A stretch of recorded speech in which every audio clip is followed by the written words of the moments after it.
Hi friends எல்லாரும் எப்படி இருக்கீங்க? ஆல்மோஸ்ட் 1 மந்த் கிட்ட ஆக போகுது. வீடியோ போட்டு இன்ஸ்டாவிலயா இருக்கட்டும், யூடியூப்லயா இருக்கட்டும், ரிப்பீட்டடா கமெண்ட்ஸ் வந்துட்டே இருக்கு. பேபி பொறந்துருச்சா அப்படின்ட்டு. நல்லபடியா எங்களுக்கு பெண் குழந்தை தாங்க பொறந்திருக்கு. அக்டோபர் 9 பொறந்துருச்சு.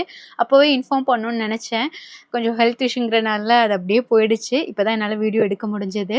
சில பேர் பர்சனலாவும் கான்டாக்ட் பண்ணியிருந்தீங்க. உங்க எல்லாத்துக்கும் ரொம்ப நன்றிங்க.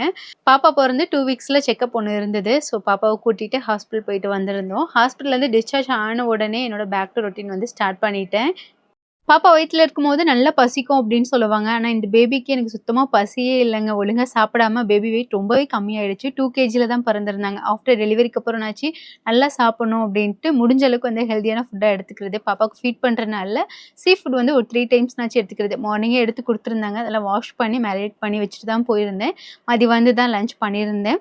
3 கேஜில வந்து டீ கேக் ஆர்டரும் இருந்தது. ஸோ லஞ்ச் முடிச்சுட்டு அந்த கேக் ஆர்டர் தான் பண்ணியிருந்தேன். நாளைக்கு இன்னொரு விலாக்ல பார்க்கலாம். Thank you.